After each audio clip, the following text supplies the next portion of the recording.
వయసులో ఉన్న వాళ్ళు రాజకీయాల్లో ఉంటే సంపాదన మీద ఉండదు, సమాజం మీద ఆలోచన ఉంటుంది. వయసులో ఉన్న వాళ్ళు రాజకీయాల్లో ఉంటే సంపాదన మీద ఉండదు, సమాజం మీద ఉంటుంది ఆలోచన.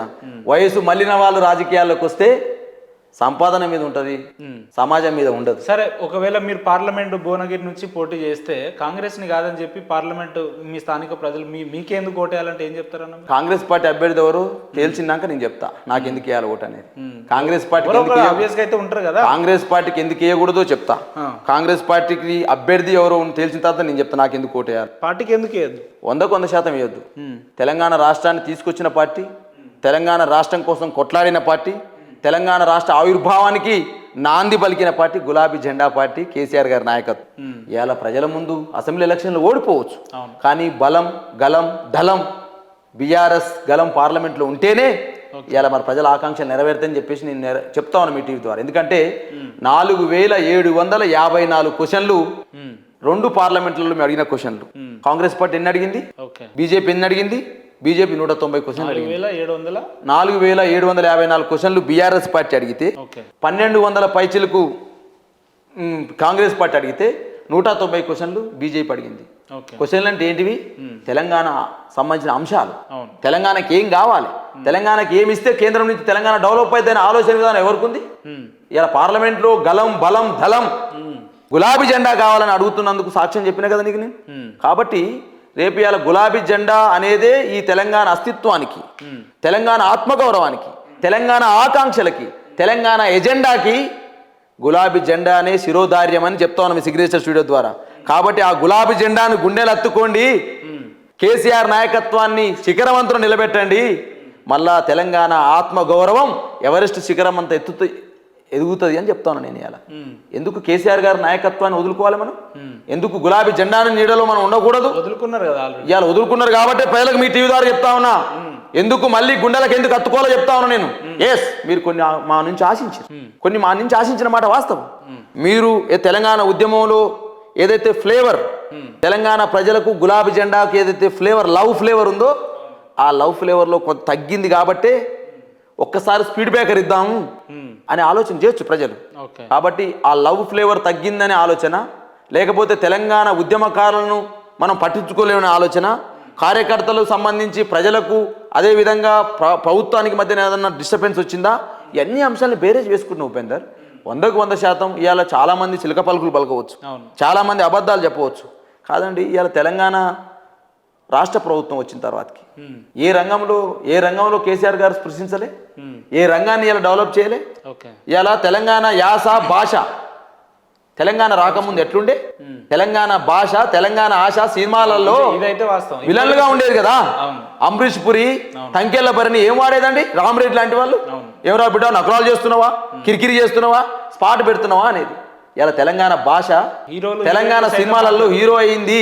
సినిమాలలో పెద్ద పెద్ద సినిమాలు మాట్లాడుతారు. ఇదైతే వాస్తవం ఇందులో అయితే నేను 100% కదా.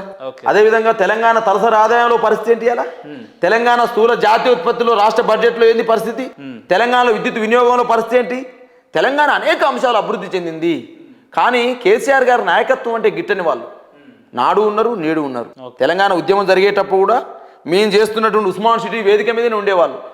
ఇవాళ నేనేమంటున్నంటే తెలంగాణ ఉద్యమ ద్రోహి పంచన చేరి తెలంగాణ రాష్ట్రాన్ని అభివృద్ధి చేస్తామని చెప్పి చిలకపల్లి పలుకుతున్న నాయకులు మీ టీవీ ద్వారా చెప్తా ఉన్నా. తెలంగాణ ఉద్యమ ద్రోహిని పంచన తెలంగాణ డెవలప్ అవుతుందా? తెలంగాణ ఆత్మగౌరవం నిలబడుతుందా? తెలంగాణ ఆలోచన మిళితం అవుతుందా అంటున్నా నేను. ఇలా తెలంగాణ ఎజెండా నిలబడుతుందా అంటున్నా. కదా వాళ్ళ ఓట్లు వేసింది. అదే అడుగుతున్నా నేను మీ టీవీ ద్వారా. నేను ఇలా అడుగుతా ఉన్నా, తెలంగాణ ఆత్మగౌరవాన్ని, తెలంగాణ ఎజెండాను, తెలంగాణ ఆకాంక్షలను గౌరవించే బ్రాండ్ అంబాసిడర్ కేసీఆర్ అంటున్నా. ఆ కేసీఆర్ని పక్కన పెట్టి తెలంగాణ ఉద్యమం ద్రోహం చేసిన వాళ్ళని పట్టుకొని తెలంగాణ ఎజెండా నిలబడదని చెప్పేసి మాట్లాడుతున్న నాయకులకు మీ టీవీ ద్వారా చెప్తా ఉన్నాను నేను. కాబట్టి అదొక అంశం, ఇదొక అంశం. ఈ 2 అంశాలని ముందుకు బేరేజ్ వేసుకుంటూ కేసీఆర్ గారు వచ్చిన తర్వాతకి తెలంగాణ సంస్కృతి ఎట్లా పెంపొందించబడ్డది? ఇలా బతుకమ్మ, బోనాలు మన సాంప్రదాయాలు. అదేవిధంగా తెలంగాణలో బతుకమ్మ సీరలకు సంబంధించి ఇలా చేనేత కార్మికులకు మనం ఆదుకున్న విధానమే కావచ్చు, రైతాంగానికి సంబంధించి ఆదుకున్న విధానమే కావచ్చు. ఇలా కరెంటు ఆ రోజు వస్తే వార్త, కేసీఆర్ గారి నాయకత్వం తెలంగాణ పోతే కరెంటు పోతే వార్త. కానీ ఇలా కాంగ్రెస్ వచ్చింది, మార్పు వచ్చింది, కరెంటు పోయిందని చెప్పేసి ఊళ్ళల్లో మీమ్స్ నడుస్తూ ఉన్నాయి. నేను ఎలా ఉంటున్నట్టు ఎక్కడ కరెంటు పోయింది అనుకో ఇక కాంగ్రెస్ వచ్చింది కదా అంటారు. ఇవాళ తులం బంగారం కోసం మహిళలు ఎదురు చూస్తూ ఉన్నారు. 4000 పింఛన్ కోసం ముసలయ్యలు ఎదురు చూస్తూ ఉన్నారు. రైతు భరోసా కోసం రైతులు ఎదురు చూస్తూ ఉన్నారు. ఇవాళ అయ్యో మా జీవితాల్లో ఉచిత బస్సు ప్రయాణం పెట్టిండు సంతోషం, కానీ ఉచిత బస్సు ప్రయాణం పేరుతోటి మహిళలకు అవకాశాలు ఇస్తూ ఇవాళ బస్సులలో చూస్తున్న గలాటను చూసి మార్పు వచ్చింది. అదేవిధంగా ఆటో కార్మికులు రోడ్డు పడ్డ మార్పు వచ్చింది. ఇలా అనేక ఒక్కటారో నా చెప్పను నేను. కాంగ్రెస్ వచ్చింది, కన్వర్టర్లు ఇన్వర్టర్లు వస్తున్నాయి. కాంగ్రెస్ వచ్చింది, కరెంటు పోయింది. కాంగ్రెస్ వచ్చింది. 10 ఏళ్ళు అధికారంలో ఉన్నారు కదా వాళ్ళు, కనీసం ఒక 10 నెలలు కూడా కాలేదు, అప్పుడే ఇంత విరోచితంగా పోరాడుతున్నారు ఎందుకు? వాళ్ళ మీద వాళ్ళు చేస్తారా లేదా అనేది కనీసం వాళ్ళు ఇచ్చిన 100 రోజుల సమయంలో మనం చూడాలి కదా. ఉపేందర్, నేనేమంటున్నంటే బీఆర్ఎస్ పార్టీ అడుగుతలు ఇవన్నీ. మీరు ఏమనుకుంటే దూదిమెట బాలయ్య యాదవ్ బీఆర్ఎస్ పార్టీ అధికార ప్రతినిధి కాబట్టి, కేసీఆర్ సైనికుడు కాబట్టి కేసీఆర్ ఈయన బీఆర్ఎస్ పార్టీ మాట్లాడుతూ అనుకుంటున్నావు. నేను మాట్లాడిన మాటలన్నీ తెలంగాణ గ్రామాలలో, తెలంగాణ పల్లెలలో, తెలంగాణ గల్లీలలో వస్తున్న మాటలు చెప్తాను మీకు.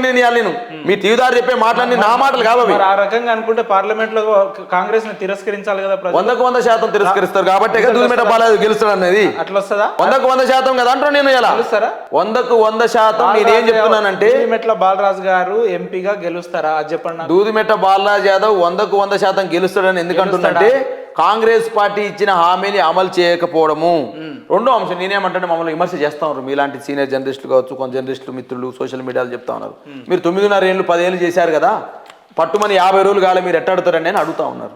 నేనేమంటున్నంటే అనేక హామీలు ఇచ్చారు, 420 హామీలు ఇచ్చారు. 420 హామీల గురించి మేము మాట్లాడతలే. సోనియా గాంధీ అంటే ఇప్పుడు ఒక లీడర్ ఉంటాడు, మాకు కేసీఆర్ గారు మా అధినేత, ఒక్కొక్క పార్టీకి ఒక అధినేత ఉంటాడు, ఆ నాయకుడిని వాళ్ళు ఇష్టపడతారు. ఇలా సోనియా గాంధీ కాంగ్రెస్ పార్టీ అధినాయకురాలు. కాంగ్రెస్ పార్టీ అధినాయకురాలైన సోనియా గాంధీ జన్మదినం రోజు ఏం చెప్పారు వీళ్ళు? 2 లక్షలు రుణమాఫీ చేస్తామని చెప్పారు. అంటే సోనియా గాంధీ జన్మదినం రోజు ఇచ్చిన హామీకే దిక్కులేదు. అభిమాన నాయకురాలైన సోనియా గాంధీ జన్మదినాన్ని రోజు ఇచ్చిన 2 లక్షల రుణమాఫీకి దిక్కులేదు. డిసెంబర్ 9 అనుకుంటా. డిసెంబర్ 9 అంటే ఇప్పుడు సోషల్ మీడియాలో ఇంకోటి నడుస్తా ఉంది. అంటే మేము డిసెంబర్ 9 అన్నాం కానీ 2023 అన్నావా, 2024, 2025 అన్నామని చెప్పేసి మాట్లాడుతూ ఉన్నారు. సంవత్సరం చెప్పలేదు అంటే సంవత్సరం చెప్పలేదు, మేము డిసెంబర్ 9 అన్నాం కానీ అంటున్నారు. ఇలా నేనేమంటున్నానంటే డిసెంబర్ 9, 2023 ఆయన మీరు డిసెంబర్ 3లో అధికారంలోకి వచ్చారు కాబట్టి సోనియా గాంధీ జన్మదినం ఎప్పుడు వస్తుంది? డిసెంబర్ 9, 2023లో వస్తుంది. కాబట్టి సోనియా గాంధీ జన్మదినం రోజు హామీ ఇచ్చినటువంటి మీ అభిమాన నాయకురాలికి జన్మదినం రోజు ఇచ్చిన హామీకే దిక్కు లేదు అంటున్నా నేను. ఇలా ఇప్పుడు ప్రజలు ఇచ్చిన హామీలు ఏం నెరవేరుస్తారు అంటున్నాను. కాబట్టి మీ సోనియా గాంధీనే మోసం చేసిన వాళ్ళు, సోనియా గాంధీ జన్మదినం రోజే మోసం చేసిన వాళ్ళు మరి ఇలా ప్రజలు మోసం చేయలేరు అవి. కాబట్టి ప్రజల నుంచి వచ్చినటువంటి స్పందనని బీఆర్ఎస్ పార్టీ చెప్తా ఉంది తప్ప బీఆర్ఎస్ పార్టీ కల్పించుకొని కాంగ్రెస్ పార్టీ మీద అభాండ వేయాలి. మేము ఇందులో అధికారంలో కాబట్టి అంటే అధికారం ఉంటే అడగొద్దా?